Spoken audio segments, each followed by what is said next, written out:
Guys, uh, tonight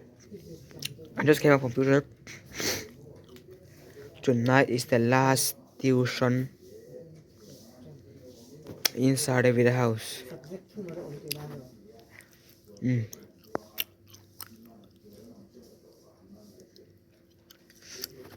Right now it's 10:04. Tonight is the last tuition of Sardavid house because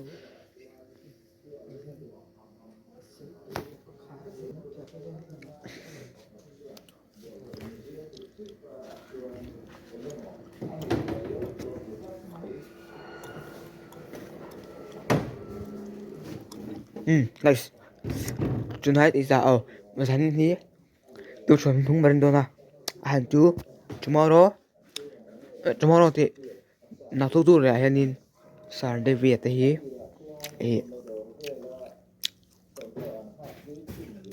anh hỏi dona ho ta cái hỏi là vin mau hay anh bung ra về anh nhìn cả aruak dona thì mera anh bung ra về cả motorin mung no aron kheng no aron kadona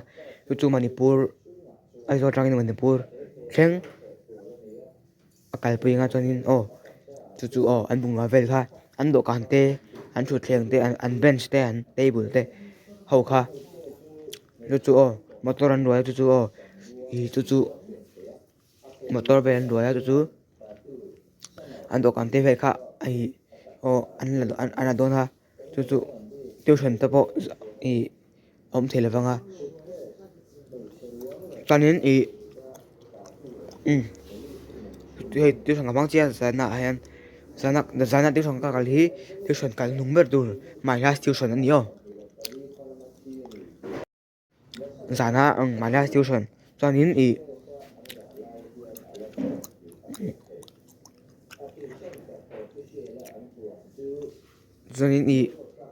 na tu ahianin sarte hi kai dar thum ve tleng ka anom lenga skola tuition chonin po voin rangin tuition ka chom chen ka chom na kaya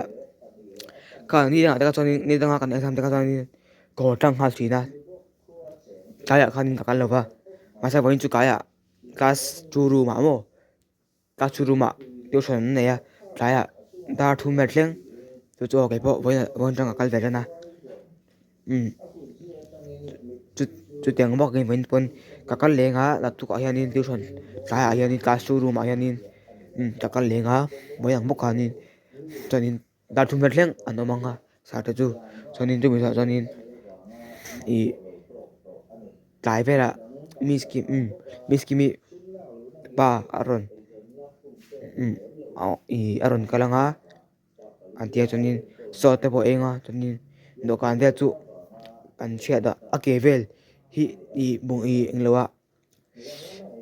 akevel hi englo motora pura har sadon wangin che angai dona atia chu achia de velanga chonin tu mi sa chon dokan dia chu osam taka da thai turin mo chu nia chu bangin atu ka hianin sar na du sa hian tuition akal thei dona chu dokan ve te chu an che dona wangin chonin na tuk le jingkar darli ve la hianin jingkar darli ve la hianin an motor chu an kalanga chumi motor chumi motor chu anin sarte bunga dokan te inga mane ne aron na doni na tuk le na tuk le jingkara na tu chon anon la panga chonin tuk le ya jingkara darli ve la ta bo chonin na tu chana rong hlo le Steven chu an riak dona mo bo ariang mai thia hai chen pui atuk na tuk le in la ya chen pui sar bunga vel kha tia da chen pui hai lau da pui vel turin jingkar darlia tonight is my last tuition khan su Don't show me the camera anymore. It's in Indonesia. Then we took it. Kanin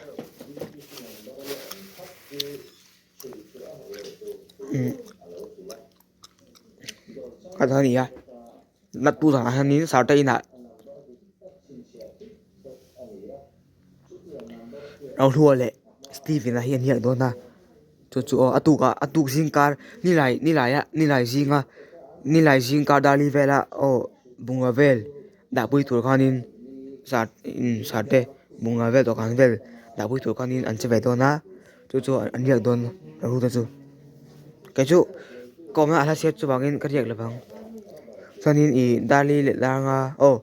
daru le asan ve ton an thiar zo mananga bungavel mo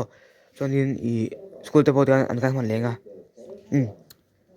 oh so when he today is the day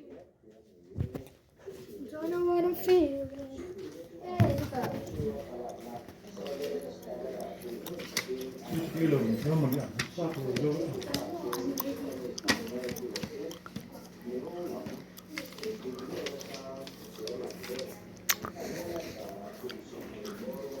today is day 5 of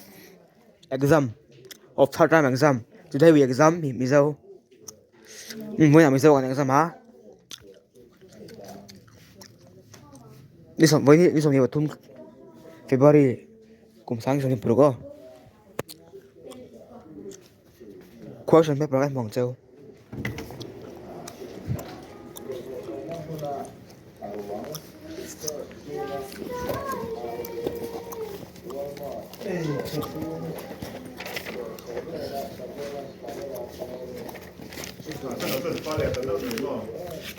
mo bôi ngay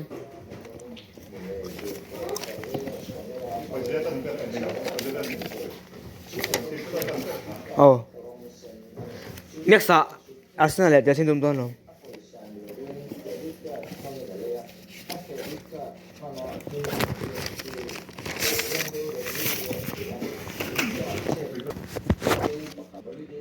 I found it finally hey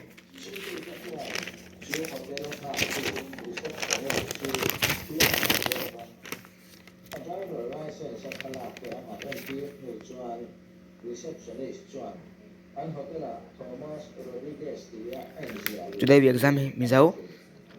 day 5 of exam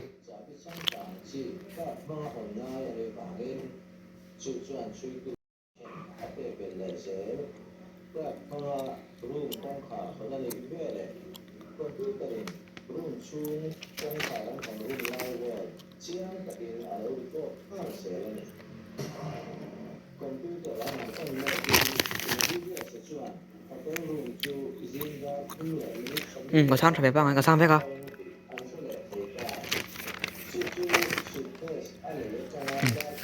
that's it so yeah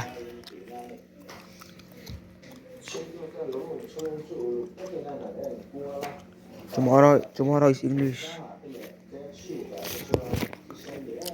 anh tôi có English cái exam thôi chuẩn túc lệ science chuẩn túc lệ GK last time. Impossible guys.